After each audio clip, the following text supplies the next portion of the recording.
Qué buen momento para poder cantar y adorar a Dios. Una bendición, realmente precioso poder cantar al Señor así, poder adorarlo de esa forma, ¿verdad? Y tomarnos ese tiempo para poder estar... Hoy creo que fue hoy o ayer, estaba escuchando algo. A veces entendemos lo mismo, pero a veces se dicen de cierta manera y nos da cierta profundidad en ciertos asuntos, ¿no? Y una de las cosas que escuchaba que decía un hermano es, en el momento que nosotros estamos adorando como iglesia, tenemos la posibilidad de hacerlo únicamente por medio del sacrificio de Cristo. A través de la cruz es que podemos llegar delante de Dios directamente, ¿verdad? O sea que nosotros cuando adoramos a Dios estamos en el lugar santísimo, delante de la presencia de Dios misma, adorando a Dios. Junto con ángeles, junto con el pueblo de Dios que no está presente, ya está en gloria. Estamos con el Señor, directamente adorando a Dios. La iglesia está adorando en espíritu y en verdad. Y quizás nosotros con nuestra mente limitada en un cuerpo pecaminoso no logra comprender la magnitud que tiene, ¿verdad? Pero esa es la realidad. Nosotros hoy tenemos acceso, entrada al trono de la gracia. Podemos llegar delante de la presencia de Dios, a adorar, exaltar su nombre, en comunión. No solamente nosotros, sino todo el cielo, ¿verdad? Para reflexionar y para meditar un poquito más sobre eso. Bueno, y hoy vamos a estar compartiendo un salmo. Así que si quieren, ya pueden ir abriendo sus Biblias en los salmos. Y de los salmos vamos a estar viendo el Salmo 126.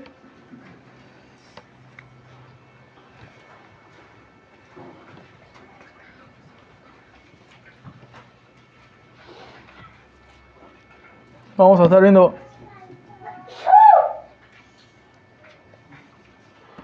ese texto.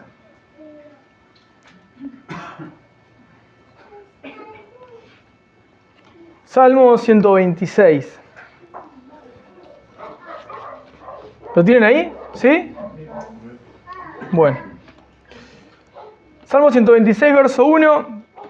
Voy a leerle el nombre de Jesús. Dice: cuando Jehová hiciere volver la cautividad de Sión, seremos como los que sueñan. Entonces nuestra boca se llenará de risa y nuestra lengua de alabanza. Entonces dirán entre las naciones: grandes cosas ha hecho Jehová con estos. Grandes cosas ha hecho Jehová con nosotros. Estaremos alegres. Haz volver nuestra cautividad, oh Jehová, como los arroyos del Negev. Los que sembraron con lágrimas, con regocijo segarán. Irá andando y llorando el que lleva la preciosa semilla, mas volverá a venir con regocijo trayendo sus gavillas. Amén. Ahí tenemos el Salmo 126. Si algunos tienen algún título, algunos tienen quizá otras versiones más contemporáneas o traducciones distintas de lenguajes más actuales. En esta, por ejemplo, dice oración por la restauración y cántico gradual. Y en realidad es un conjunto de cánticos graduales.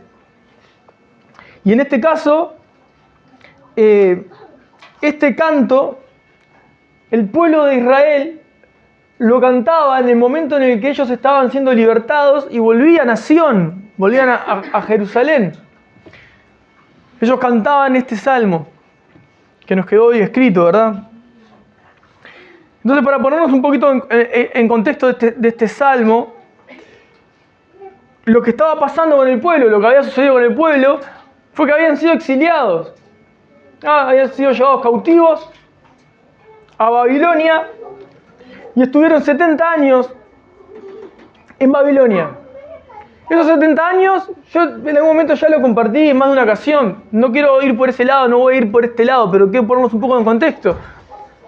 Los que llegaron a Babilonia, los que fueron desterrados, exiliados, llevados a cautiverio, vamos a decir, cautivos a Babilonia, muchos murieron en Babilonia.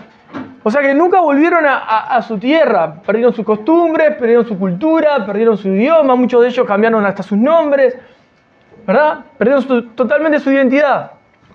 Muchos otros nacieron cautivos y estaban volviendo, después de 70 años, a la tierra de la que habían sido arrebatados. Y entiendo que quizás se nos sea difícil o dificultoso quizás pensar en esos términos, ¿no? Ser arrancado de nuestra tierra, ser arrancado de nuestro día a día, de nuestras costumbres, de todo lo que tenemos, de todo lo que amamos, de un día para otro, ser quitado ahí y llevado bajo opresión, opresión en contra de nuestra voluntad, a un lugar que no queremos estar, con gente que no queremos estar, sirviendo a personas que no queremos servir, escuchando a personas que no queremos escuchar, ¿verdad? Indudablemente eso provoca una crisis, eso puede provocar un montón de dolor y aflicción en la vida de todo este pueblo que tuvo que ser quitado de su lugar y llevado a otro lado. Pero no en vano, a ver, el pueblo estaba ahí, fue de Jerusalén a Babilonia, no porque solamente fueron de prepo y lo quitaron y se lo llevaron. O sea, eso es resultado de un pueblo pecador, ¿verdad? El pueblo vivía de una manera totalmente de espaldas a Dios. Entonces, por causa del pecado es que sucede eso también. Eran las consecuencias de lo que estaban viviendo el pueblo, eran las consecuencias de su maldad. Entonces el pueblo fue llevado, ¿no?, a Babilonia. Vuelven por un edicto del rey Ciro, vuelven, y cuando comienzan a volver, comienza el éxodo, vamos a decir, de Babilonia a Sion, nuevamente a Jerusalén, ellos empezaron a pronunciar, entre otros, este salmo. Que cuando comienza dice: cuando Jehová hiciere volver la cautividad de Sion, seremos como los que sueñan. En esta versión, que es una versión, una traducción española de 1960, ¿no? Pero la realidad es que las traducciones, o si vamos al hebreo mismo, lo interesante es que habla en tiempo, vamos a decir así, más bien pasado y no en un futuro cercano. Más bien dice algo como: cuando el Señor nos hizo volver de la cautividad a Sion. O sea, que el que lo empezó a escribir, lo escribió de primera mano. No cantándolo como algo que nos va a suceder, sino que quedó escrito luego que empezó. Esto surge cantando en el transcurso, esto quedó escrito porque sucedió, no porque estaba por suceder. Porque acá está diciendo: cuando Jehová hiciere volver la cautividad de Sion, seremos, ¿no? Y en nuestro idioma cotidiano lo asociamos a futuro. Y en realidad no, es cuando hiciere volver, cuando hizo volver, somos como los que sueñan. Seremos como los que sueñan. En otras traducciones dice: para nosotros era un sueño, algo que no podíamos creer de lo que vivimos a lo que pasamos a vivir. Así como para los primeros que fueron exiliados, ¿no?, fueron quitados, fueron llevados cautivos a Babilonia, ahora era al revés. Los que estaban volviendo, para ellos era un sueño hecho realidad. Porque era lo que más esperaban, lo que más deseaban, lo que más anhelaban eran que volvieran a ser restaurados al lugar que no tendrían que haber salido nunca. Entonces, ellos cantaban esta canción. Si quieren le decimos salmo. Seremos como los que sueñan, dice. No podían creer lo que estaban viendo sus ojos, no podían creer lo que estaba sucediendo, no podían creer las noticias que estaban recibiendo, no podían creer todo lo que estaba pasando. Y por ende, verso 2, entonces nuestra boca se llenará de risa y nuestra lengua de alabanza. Entonces nuestra boca se llenará de risa y nuestra lengua de alabanza. Entonces dirán entre las naciones: grandes cosas ha hecho Jehová con estos, grandes cosas ha hecho el Señor con estos, grandes cosas ha hecho el Señor con nosotros.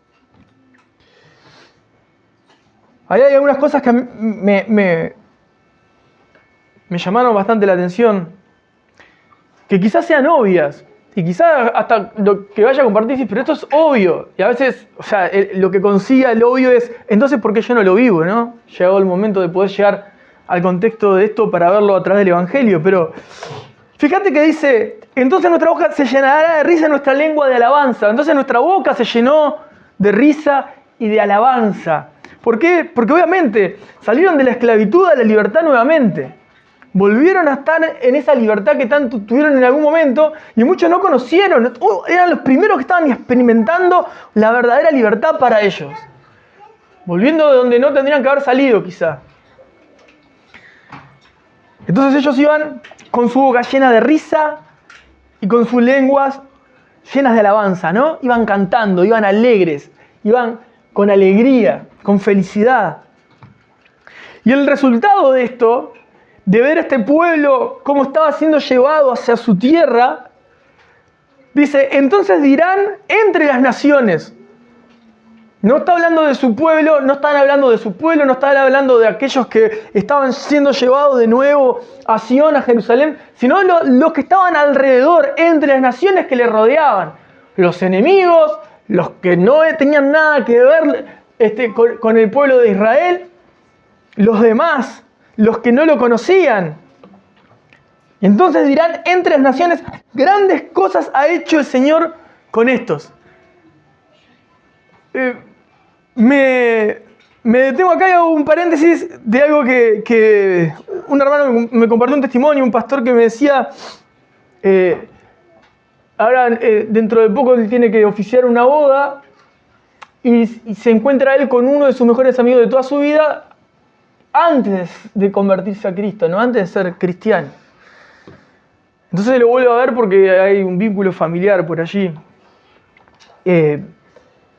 Y este amigo de él de toda la vida no cristiano tenía una forma de relacionarse con él totalmente diferente a la vida cristiana que procuramos llevar nosotros. Entonces se le acerca a la hija de él, este amigo, y le dice, ¿vos sabés que a tu padre le dije todo lo que ya se me ocurre que yo puedo decirle y no hubo forma de que lo haga reír de la forma que le hacía reír antes?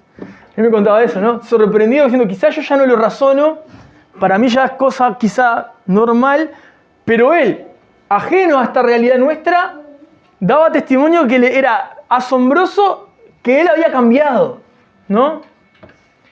Bueno, este ejemplo que les estoy poniendo es lo mismo que está sucediendo con el pueblo. El pueblo estaba saliendo, ellos estaban viendo los que no creían, los que no seguían a Dios, los que estaban en contra incluso del pueblo, veían el favor de Dios sobre el pueblo y no les queda otra que decir, grandes cosas está haciendo su Dios, vamos a decir, ¿no? Con ellos. Y el escritor del Salmo dice, grandes cosas ha hecho el Señor con nosotros. Por lo tanto, estaremos alegres. Por eso estamos felices. Ayer cuando nos reuníamos con los hombres compartíamos un poco, entre otras tantas cosas, las cosas que ha hecho Dios en nuestras vidas. Y si nosotros pasáramos raya, gracias a Dios, por sus misericordias, podemos decir, estamos alegres, podemos estar alegres, podemos estar felices. Grandes cosas ha hecho el Señor con nosotros, estaremos alegres. Luego, por lo menos acá, por lo menos estos primeros 3 versos, yo creo que lo veamos desde lo que estaba sucediendo, ¿no? Ellos estaban volviendo a su tierra. O sea, ya habían sido libertados. Ya el edicto del rey era, vuelvan. Pueden volver, van a volver a su tierra. Ahora, estaban siendo restaurados. El término restaurado va justamente a eso, ¿no? Volver al lugar donde originalmente estaban. Ahora el 4, fíjese que dice, haz volver nuestra cautividad, oh Señor, oh Jehová, como los arroyos del Negev. Ya estaban volviendo. Pero más allá que estaban volviendo y ya iban a volver a su tierra, el pueblo necesitaba ser restaurado. Entonces ellos, cantando en alegría, le pedían, no solamente nos estás quitando de este lugar, nos estás haciendo libres, sino necesitamos que nos restaures. Que nos restaures. ¿Cómo queremos que nos restaures? Haz volver, es eso, es restaura nuestra cautividad de nuevo. Llévanos al lugar en el que pertenecíamos, como los arroyos del Negev.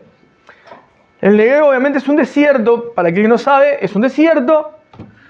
Y los arroyos en el Negev suceden una vez cada mucho tiempo, pero mucho tiempo. Cuando suceden, obviamente que logran justamente llenar lugares que estaban secos y se forman arroyos. Esos arroyos, justamente lo que quiere decir el salmista de manera poética, necesitamos ser restaurados nuevamente como el desierto cuando el desierto es inundado con aguas. Así se sentía el pueblo, como un desierto seco. Un desierto seco. El pueblo se sentía como un desierto seco. Seco. Y más allá que habían pasado de estar en esclavitud a estar en libertad, su petición era restaurarse, que haga volver la cautividad como los arroyos del Negev. Como los arroyos del Negev. En otras versiones, en vez de aparecer el Negev como desierto, habla justamente de que el desierto sea lleno de agua. Luego dice, los que sembraron con lágrimas, con regocijo segarán. Irán dando y llorando el que lleva la preciosa semilla. Mas volverá a venir con regocijo trayendo sus gavillas.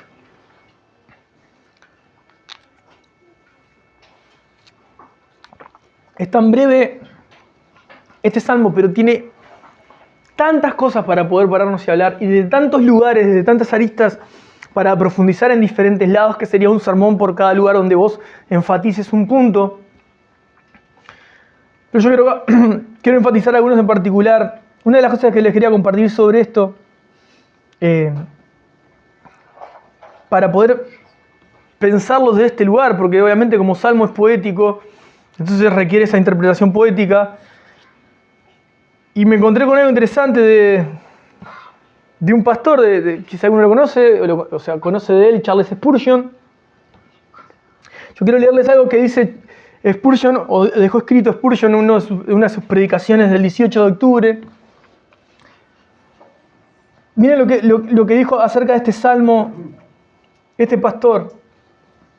Dice, miren cómo se expresaba, ¿no? Le decían el príncipe de los pastores, de los predicadores, era de los que predicaban de manera más poética. Dice, la sal de lágrimas llenas de oración darán a la buena semilla un sabor que las protegerá del gusano. La verdad expresada con tremenda sinceridad. Miren eso, la verdad expresada con tremenda sinceridad. Contiene una doble vida.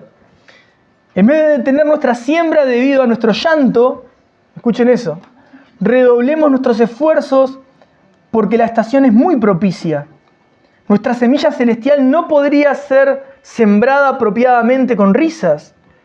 La profunda aflicción y la preocupación por las almas de otros son un acompañamiento más adecuado para la enseñanza piadosa que cualquier cosa parecida a la levedad.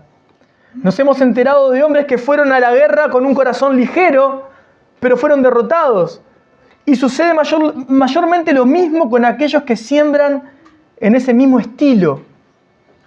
Vamos entonces, corazón mío, continúa sembrando en tu llanto, pues cuentas con la promesa de una venturosa cosecha.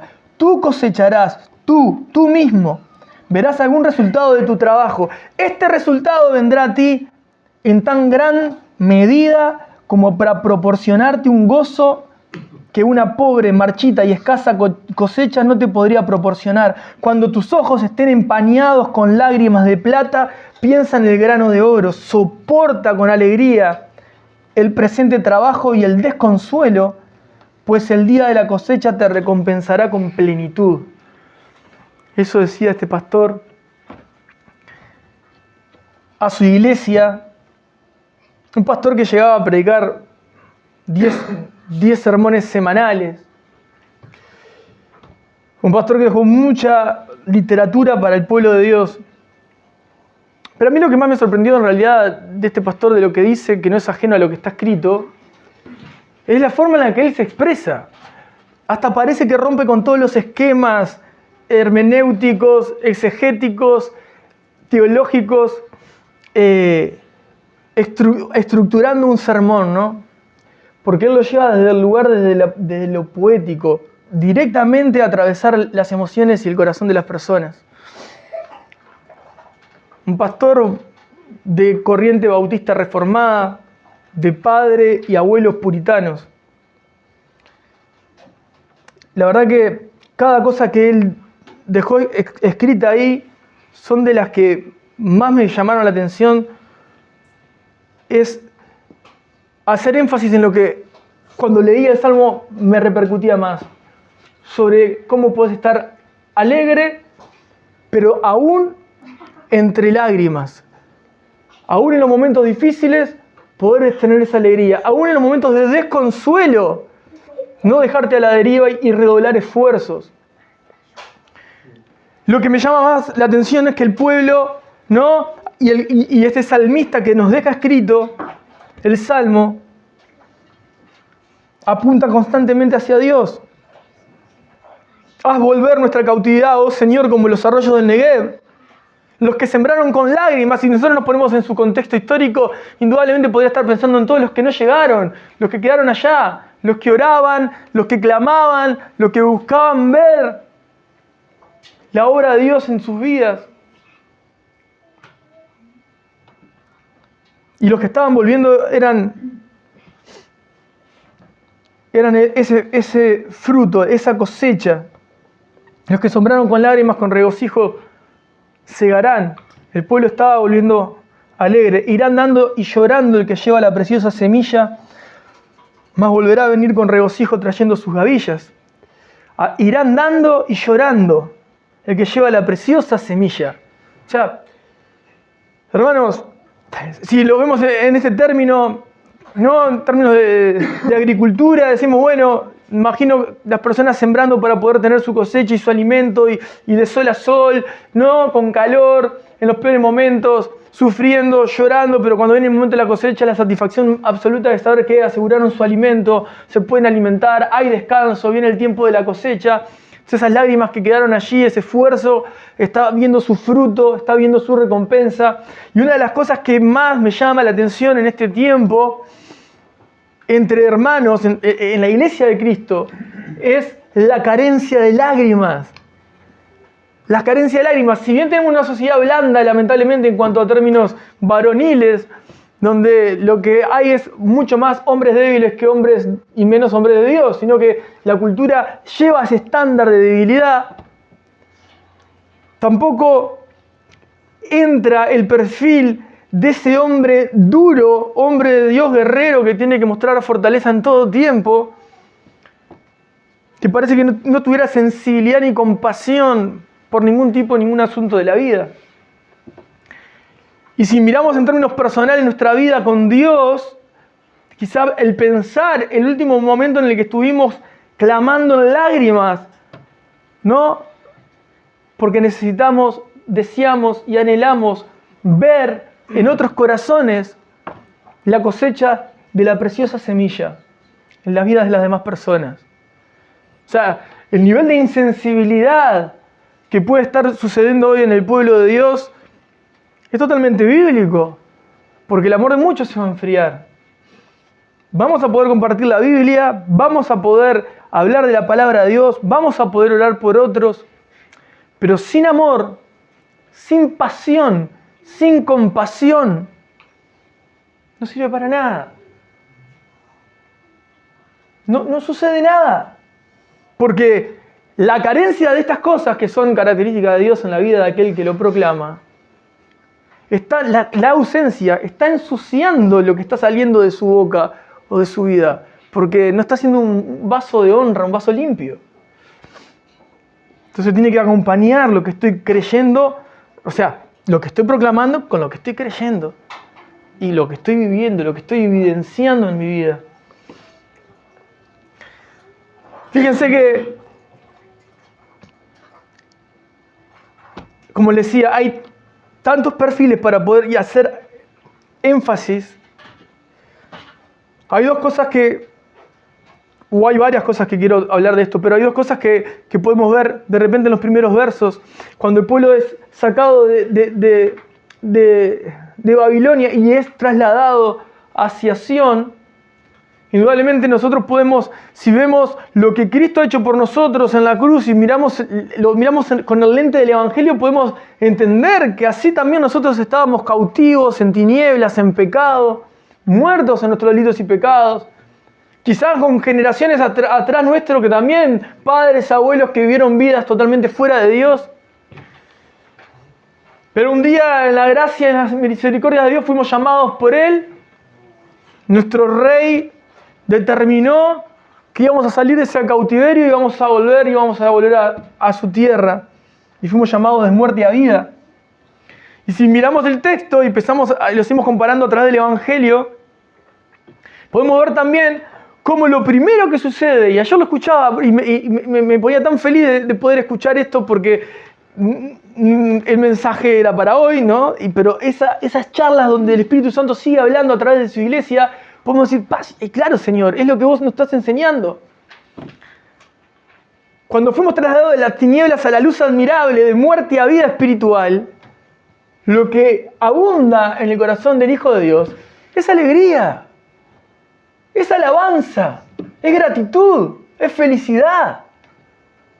Si bien estamos volviendo, salimos de las tinieblas y pasamos a la luz admirable, salimos de muerte a vida, pero tenemos a cuesta toda la mochila de todo lo que vivimos, y ahí comienza ese proceso que muchos han escuchado más de una vez decirlo desde acá, santificación.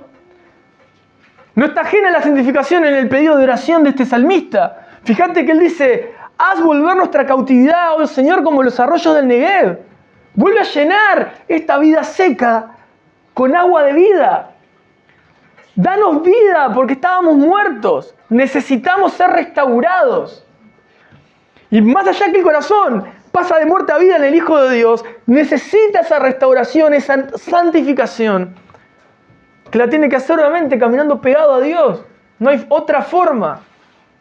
Y como bien se enseña y se dice desde acá, ese trabajo es de esa relación entre Dios y el hombre y Dios.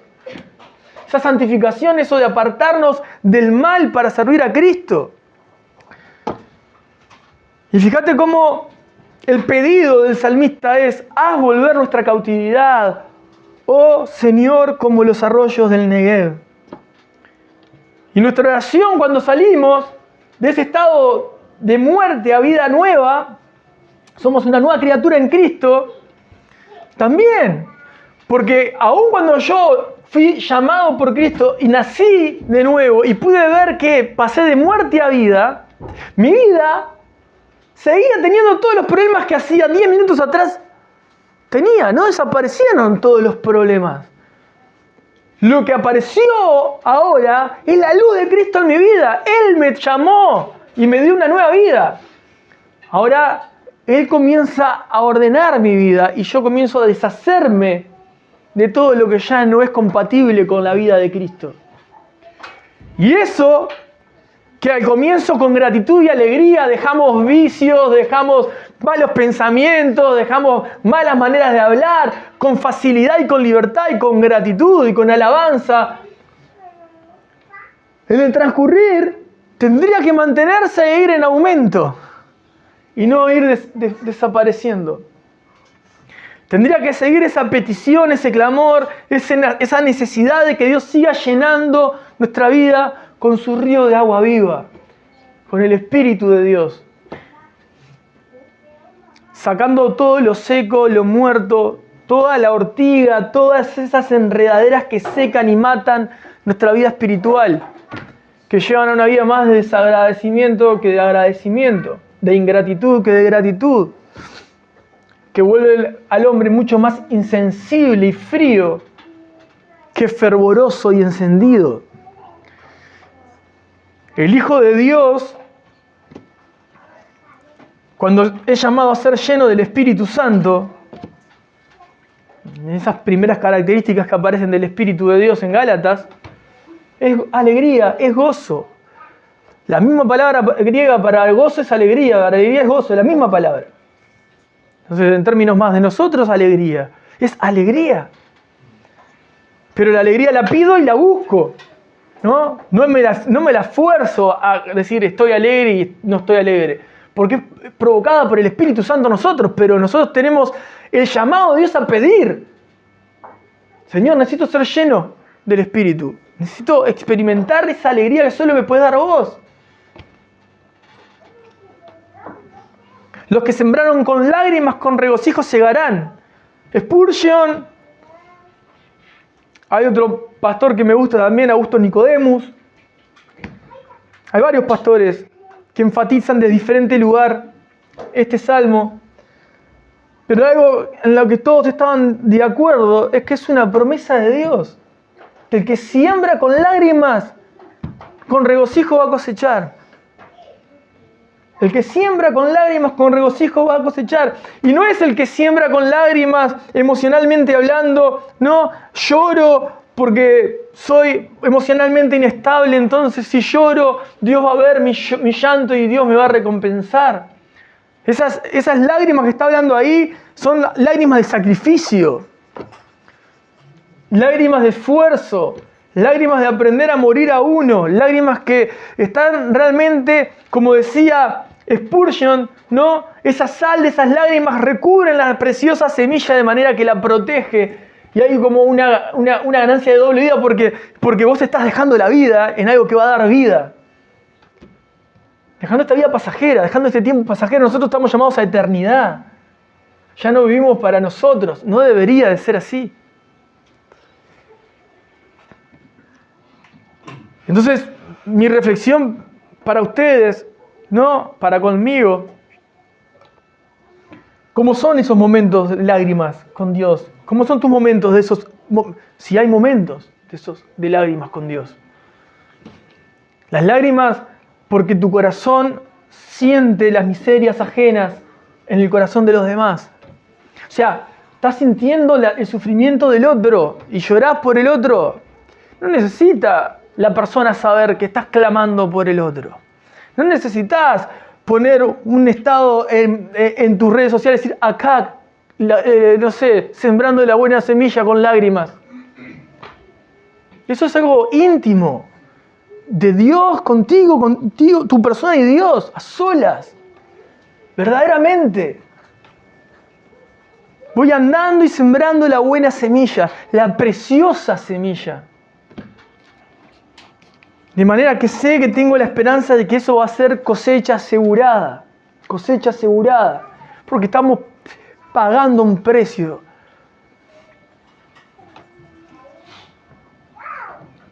Irá andando y llorando el que lleva la preciosa semilla, mas volverá a venir con regocijo trayendo sus gavillas, la cosecha. Y si lo vemos obviamente desde ese lugar a través del Evangelio, la preciosa semilla, nosotros tenemos la parábola del sembrador. Podemos ver que la semilla es la palabra de Dios. La palabra de Dios, el verbo, el logos, la expresión de Dios, es Jesús. Y vos y yo, cada vez que salimos a hablar de Cristo a otros, estamos llevando la preciosa semilla a tierra seca, a desiertos, en corazones secos, muertos. Y esas personas sabemos que si mueren, no van a abrir sus ojos delante del Dios creador de todas las cosas. Van a estar ausentes de la presencia de Dios. Al menos desde su amor hacia ellos. Sí estarán desde la presencia de Dios, desde la ira santa de Dios, ¿no? Porque su presencia está en todo lugar. Pero la realidad es que los corazones son desiertos, donde necesitan volver a fluir arroyos, ríos de agua viva, ¿no? El Espíritu de Dios. Y la forma en la que eso pueda suceder es sembrando la preciosa semilla. La preciosa semilla es llevar a Cristo a los corazones de las personas. No llevamos a Cristo de ninguna otra manera, sino es proclamando a Cristo, a este resucitado, en los corazones de las personas. Es urgente hablarles a las personas de Jesús. Urgente. Urge. Y eso tiene que ir acompañado de un corazón como el de Cristo. Compasivo. Que realmente se preocupa, que realmente se ocupa en oración, en derramar lágrimas, verdaderas lágrimas. Y miren, para que vean que esto de las lágrimas no es una cosa que suena poéticamente lindo y bueno, nada. Quiero compartirles un texto que me gustó mucho, que está en 1 de Pedro, capítulo 3.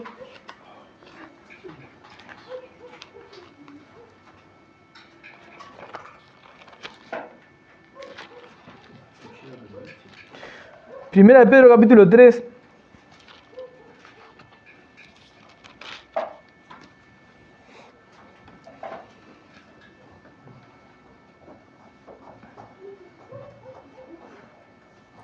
Y después de ahí vamos a ir a un texto un poquito más adelante que está perdón, un poquito más atrás que está en Hebreos. ¿Tienen ahí? Primera de Pedro capítulo 3. Dice así, porque mejor es que padezcáis, dice, haciendo el bien, si la voluntad de Dios así lo quiere, que haciendo el mal. Es mejor. Para vos, para mí, para los que padecemos por causa de Cristo, ¿no? Entre comillas, si estás padeciendo haciendo el bien, es mejor para vos y para mí que sea haciendo el bien y no haciendo el mal. Porque también Cristo padeció una sola vez por los pecados, el justo por los injustos, para llevarnos a Dios, siendo la verdad muerto en la carne, pero vivificado en espíritu, en el cual también fue y predicó a los espíritus encarcelados. Hoy cantábamos sobre eso. En los que otro tiempo desobedecieron cuando una vez esperaba la paciencia de Dios en los días de Noé, mientras se preparaba el arca, en la cual pocas personas, es decir, 8, fueron salvadas por agua. Y un poquito más atrás en Hebreos, en el capítulo 5,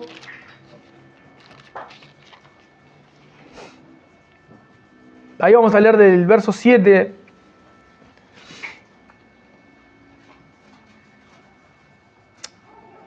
Del 7 al 10. Dice, y Cristo, en los días de su carne, o sea, en su ministerio terrenal, ofreciendo ruegos y súplicas con gran clamor y lágrimas, al que le podía librar de la muerte, fue oído a causa de su temor reverente. Reverente. Y aunque era hijo, por lo que padeció aprendió la obediencia. Y habiendo sido perfeccionado, vino a ser autor de eterna salvación para todos los que le obedecen. Y fue declarado por Dios sumo sacerdote según el orden de Melquisedec.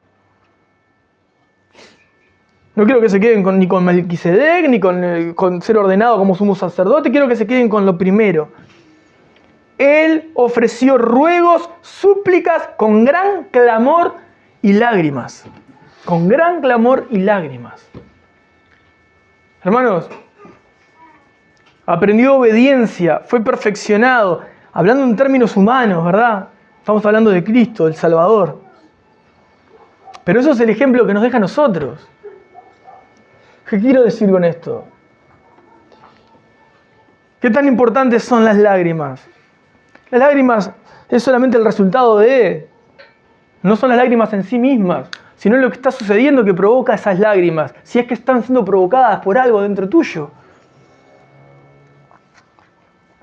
Cuando tenemos momentos difíciles, obviamente las lágrimas están ahí, ¿no? Mucho más rápido, más fácil de salir, ¿no?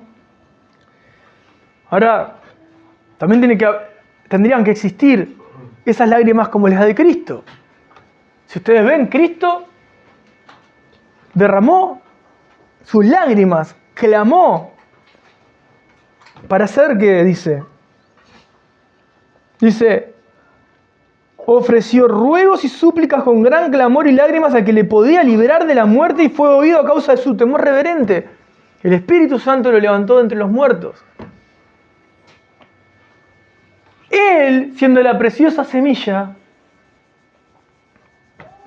Él fue sembrado. Él fue como una semilla enterrado. Tuvo que morir como una semilla. Tiene que morir para que pueda traer vida. Y en su muerte, nosotros somos esas gavillas llenas de cosecha. Vos y yo. Y todos los que aún no han despertado y no han sido llamados y no han respondido aún al llamado de Dios porque no han oído, porque no ha llegado la preciosa semilla a sus vidas.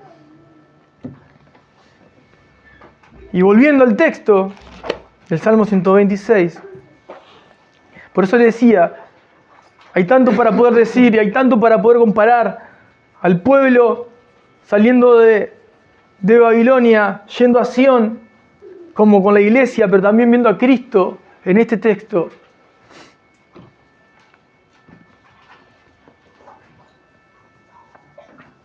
Nosotros quizás jugamos con desventaja a los que podemos llegar a tener años si no ejercitamos esto. Esto es parte de ejercitar la piedad también. Esto es parte de ejercitar la compasión, la misericordia, el perdón. Creo que sería un buen llamado de atención para el corazón que pueda estar escuchando y diga, pará, de verdad, yo oro, agradezco, sé lo que decir, pero no se me cae una lágrima, ¿eh? Ni cuando pienso, no sé, en que me está pasando algo malo. Y menos si pienso en los demás. No me genera absolutamente nada pensar en los demás. Bueno, eso es una luz amarilla de alerta en nuestra vida porque estamos más como el desierto del Negev que como el desierto del Negev con los arroyos corriendo y fluyendo. Porque el carácter de Cristo es el que tenemos que buscar imitar y buscar ser imitadores de Jesucristo nos lleva a tener un corazón compasivo que se quebranta por el dolor ajeno. Y eso implica dejar de mirarnos a nosotros mismos como estuviésemos en el ojo del huracán, el ojo de la tormenta, ¿no? O como si fuésemos el centro de todas las cosas. Porque quizás me decís, bueno, sí, yo derramo mis lágrimas cuando oro por mí, mi situación, de lo que me está pasando, de lo que estoy viviendo, porque te afecta a vos directamente.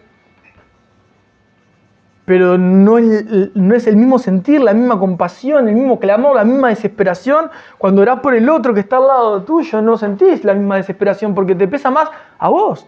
Cualquier situación que te pueda estar aconteciendo.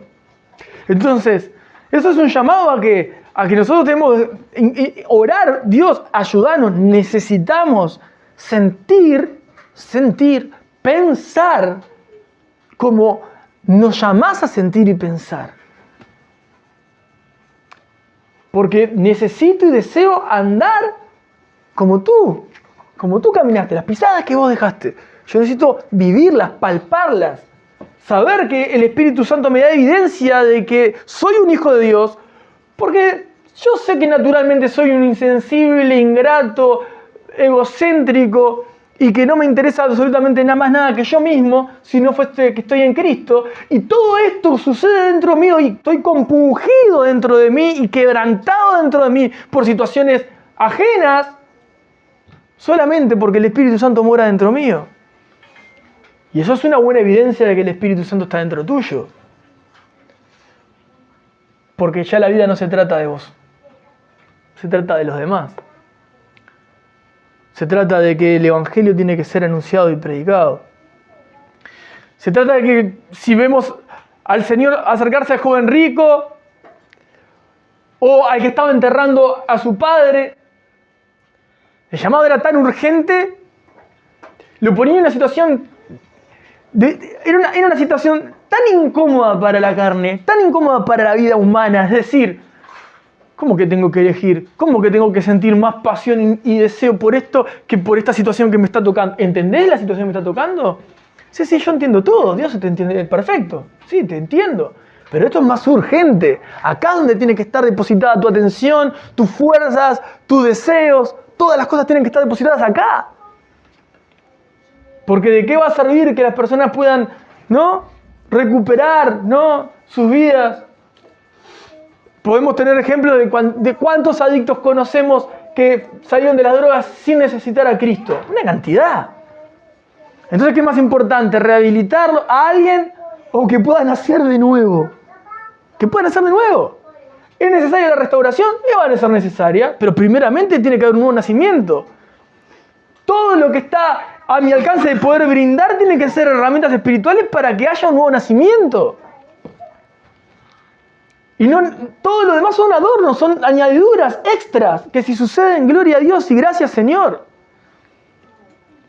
En las responsabilidades que me puedan tocar como persona, siendo padre o siendo esposo, para los que puedan tener familia en Cristo es lo mismo, y los que tengan familia que no está en Cristo, doblemente. Yo puedo procurar un bienestar pasajero, una casa, ¿no? Como hablábamos ayer un poco, ¿no? La casa, el auto y el perro. No sirve para nada si no estoy invirtiendo primeramente en la vida espiritual. Vos te vas a morir brevemente, de acá a un lapso muy corto de tiempo. Si quedan 50 años o 60 para los adultos es un milagro. ¿Y qué va a suceder con eso? ¿Qué es lo que vas a dejar? Algo material que con 100 años para adelante ya no existe más, no sirve para nada. Ahora, si yo siembro la preciosa semilla en el corazón, porque la preciosa semilla se evidencia en que yo busco y vivo y ha nacido, ¿no? Ha dado fruto en mí esa preciosa semilla. Hay eternidad en la que puedo sembrar eternidad en otro corazón. Mañana vos vas a morir, pero eso quedó sembrado. La palabra de Dios quedó sembrada. Cristo fue anunciado, el sembrador salió a sembrar y tenés la confianza absoluta de que hiciste lo que te deberías de hacer. Y aún cuando nosotros sembramos, sabemos que vamos a cosechar. O sea que Dios está diciendo, tranquilos, porque aún cuando vos estás sembrando creyendo que no vas a ver algo en lo que te va a dar gozo, Dios te está asegurando que vas a ver gozo. Vas a disfrutar del Espíritu Santo, de la respuesta de Dios a tu vida. Pero hay que vivir en esa vida. Hay que vivir en esa vida. Esa es la vida cristiana que deberíamos de decir los que nos proclamamos seguidores de Jesús. ¿No? Y también, viéndolo en términos personales, ahora ya no tanto en el deber de responder como cristianos, sino en el entendernos como hijos de Dios. Tranquilo, porque si estás todo roto, Dios te va a restaurar. Dios te va a restaurar. Y la restauración también implica lágrimas. Y vas a tener que llorar delante de Él, y vas a clamar delante de Él, y vas a pedir socorro delante de Él. Y Él va a responder. Y Él va a responder. Él no hace acepción, ¿no? No cierra su oído. Ah, no, Él ora así, Él está clamando, pero Él no lo voy a escuchar, no tengo interés. Ah, no, este hijo mío lo voy a escuchar después. No. Él no rechaza ningún corazón quebrantado. Él está escuchando, Él sabe la necesidad, Él sabe el dolor, Él sabe la aflicción. Está escuchando si estás orando, si estás clamando, si hay lágrimas ahí, si está ese charquito de lágrimas a los pies de tu cama, si querés decirlo de una manera más poética. ¿Verdad? Si hay dolor en las rodillas de estar postrado clamando a Dios. Si eso no hay, si eso no pasa, solamente estamos funcionando en automático. Los días se están yendo, la vida pasa, no sucede más nada. Y no estamos viendo la obra de Dios, ni en nosotros, ni en los demás. Conocemos la obra de Dios, sabemos qué tendría que ser, sabemos cómo se tendría que ver, por qué no se ve así, ¿no? ¿Qué pasa? Alrededor mío yo no veo todo esto. Y si Dios te dice la misma pregunta, ¿vos puedes responder fielmente? Sí, pero yo sí lleno de esos requisitos, los que reclamo a los demás. Ayer también pudimos compartir un poco de eso. Las necesidades que podían expresar unos otros, la misma necesidad que expresaba a otros, los no presentes ayer podían habérselas pedido a los que la expresaron. En diferentes momentos, en diferentes circunstancias. Y ninguno puede pasar ese examen. Ninguno. ¿Por qué? Porque este llamado realmente es un llamado a morir a nosotros. No estoy tan atento ni pensando tanto en qué me están devolviendo de lo que doy. Porque yo ya me entregué por completo a Cristo. Estoy para dar a Cristo. Estoy en Él. Mi gozo está en entregar de Él a otros. Mi mayor satisfacción es poder ver la preciosa semilla ser cosechada en los corazones de las demás personas. Ese es mi mayor premio. Ya está. Entonces, el pueblo estaba confiado de que Dios les estaba escuchando. Clamaban sabiendo que había una promesa asegurada. Realmente el esfuerzo da resultado, claramente. Pero primeramente, mayormente aplicable y más urgente es aplicarlo en términos espirituales que en términos naturales. Yo me puedo esforzar a estudiar, puedo hacer una carrera, puedo esforzarme en ahorrar, puedo esforzarme en ponerme metas, como hablábamos ayer muy bien. Todo eso está buenísimo y eso es necesario para la vida del ser humano. Todos nosotros tenemos anhelos, deseos, metas. ¡Bárbaro! Pero más urgente que todas esas es invertir en la eternidad. No solamente, cuando habla de tesoros en los cielos, justamente está hablando de eso. No son cosas propias. Me estoy edificando una casa en el cielo. Estás llevando tesoros al cielo, estás salvando personas, entienden lo que quiero decir, no la salvas vos ni la salvo yo. Pero estás siendo un instrumento en las manos de Dios para que la salvación siga corriendo el Evangelio se siga proclamando, las personas sigan llegando a Jesucristo, se sigan salvando, cambien su mala manera de vivir, cambien sus malos hábitos, cambien sus formas de pensar, comiencen a pensar como Jesús, empiezan a sentir como Jesús, empiezan a desear como Jesús. Necesitan hacer las obras que Cristo hizo. Y eso requiere sacrificio, lágrimas, corazón quebrantados. Hoy tenemos Cena del Señor. Hoy vamos a recordar su sacrificio por nosotros. Entonces, si estamos acá recordando su sacrificio, es porque nosotros pasamos de muerte a vida. Los que se entienden que han nacido de nuevo del agua y del Espíritu, aquellos que fueron los redimidos por la sangre del Cordero, llamados a ser santos, a proclamar a Jesucristo, a llevar a Jesús. Hermanos, tenemos que mostrar a Cristo con nuestra vida. Comenzando desde la intimidad, cuando nadie te está viendo, quizá querés que te ponga una película de terror, aún los demonios alrededor tuyo mirándote y los ángeles ahí, todo el mundo, las huestes espirituales que no vemos, pero estás siguiendo mostrando a Cristo aún en la intimidad, donde puedan ver a un hijo de Dios clamar, levantar su voz en adoración, porque hay depósito de Cristo en su vida. Es maravilloso. Si experimentamos eso, si nos compugimos, si realmente nos quebrantamos, si realmente clamamos, derramamos lágrimas, en las situaciones aún personales, no está mal, pero no pueden ser el eje de mi vida. Pero si las tengo y necesito, ¿a dónde voy a pedir si no voy a Dios? ¿A dónde puedo irme? ¿Me puedo escapar a otro lado? ¿Puedo ir a pedir a otras personas? ¿Puedo reclamarle a fulano, a mengano? ¿Puedo decirle, mi vida es así por tu culpa? Yo vivo esto porque el otro no me entiende, porque fulana no hace tal cosa, mengano no hace tal otra. Todos argumentos que quedan acá temporales no sirven para nada. No, es porque mi vida no está siendo una vida de sacrificio santo y agradable a Dios. Pero si yo me ocupo de sembrar en ese tiempo, en ese clamor, en ese pedir, Señor, yo necesito cambiar, voy a poder ver la cosecha de eso. Voy a poder verlo. Y eso es promesa de Dios. El que siembra con lágrimas va a recoger con alegría. Con alegría.